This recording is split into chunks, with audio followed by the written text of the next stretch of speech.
Hi friends, ಬನ್ನಿ ನಾನು ಇವತ್ತೊಂದು ಅವಲಕ್ಕಿ ಮಾಡೋದನ್ನು ಹೇಳ್ಕೊಡ್ತಾ ಇದ್ದೀನಿ. ಫ್ರೆಂಡ್ಸ್, ಬನ್ನಿ ನಾನು ಇವತ್ತೊಂದು ಅವಲಕ್ಕಿ ಮಾಡೋದನ್ನು ಹೇಳ್ಕೊಡ್ತಾ ಇದ್ದೀನಿ. ನೋಡಿ, ಶೇಂಗಾ ಇಟ್ಟಿದ್ದೀನಿ, ಹಸಿಮೆಣಸು, ನೀರುಳ್ಳಿ, ಲಿಂಬೆಹಣ್ಣು, ಎಣ್ಣೆ ಹಾಕೊಳ್ಳಿ.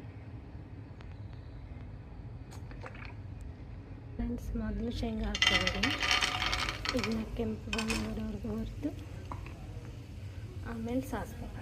ನೋಡಿ ಫ್ರೆಂಡ್ಸ್, ಕೆಂಪಗಾಗಿದೆ, ಸಾಸಿವೆ ಹಾಕೊಳ್ಳಿ.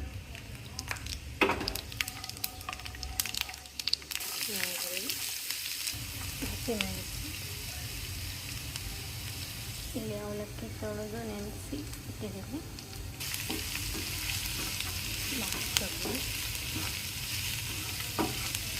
ಅರಿಶಿಣ ಹಾಕೊಳ್ಳಿ.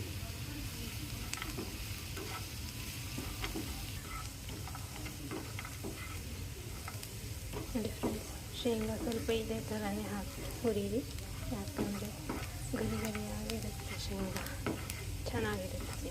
ರುಚಿಗೆ ತಕ್ಕಷ್ಟು ಉಪ್ಪು, ಸ್ವಲ್ಪ ಸಕ್ಕರೆ ಹಾಕೊಳ್ಳಿ, ರುಚಿ ಚೆನ್ನಾಗಿ. ಸ್ವಲ್ಪ ನೀರು ಹಾಕ್ಕೊಳ್ಳಿ. ನೀವು ಎಣ್ಣೆನೂ ಬೇಕಾದ್ರೆ ಮಾಡ್ಕೋಬೋದು, ನಾನು ಸ್ವಲ್ಪ ಎಣ್ಣೆ ಕಡಿಮೆ ಹಾಕಿದ್ದೀನಿ. ನೋಡಿ, ಇಷ್ಟು ನೀರು ಹಾಕಿ.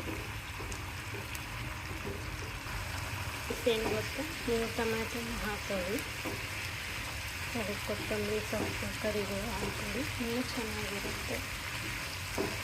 ನಾನು ಹಾಕಲಿಲ್ಲ, ಒಂದು 5 ನಿಮಿಷ ಇದಾಗಿದೆ. ನೋಡಿ ಆಗಿದೆ.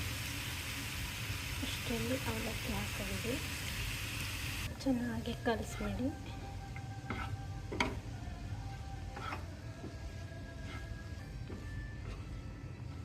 ನೀವು ಕಾಯಿ ಸುಳಿಬೇಕಾದ್ರೆ ಹಾಕ್ಕೊಳ್ಳಿ. ಇಷ್ಟು ಲಿಂಬೆಹಣ್ಣು ಹಿಂಡ್ತಾ ಇದ್ದೀನಿ, ಕಲಿಸ್ಬಿಡಿ. ನೋಡಿ ಎಷ್ಟು ಚೆನ್ನಾಗಿ ಆಗಿದೆ. ಈ ವಿಡಿಯೋ ನಿಮಗೆ ಇಷ್ಟ ಆದರೆ ಲೈಕ್ ಕೊಡಿ, ನಮ್ಮ ಚಾನಲ್ನ ಸಬ್ಸ್ಕ್ರೈಬ್ ಮಾಡ್ಕೊಳ್ಳಿ, ಸಪೋರ್ಟ್ ಮಾಡಿ. ಥ್ಯಾಂಕ್ ಯು ನಮ್ಮ ವಿಡಿಯೋ ನೋಡೋದಕ್ಕಾಗಿ. ನೀವು ಕೂಡ ಟ್ರೈ ಮಾಡಿ ಫ್ರೆಂಡ್ಸ್, ಇಷ್ಟ ಆದರೆ ಕಮೆಂಟ್ ಮಾಡಿ. ಈ ಜೊತೆ ಸವಿರಿ ಫ್ರೆಂಡ್ಸ್, ತುಂಬಾ ಚೆನ್ನಾಗಿರುತ್ತೆ.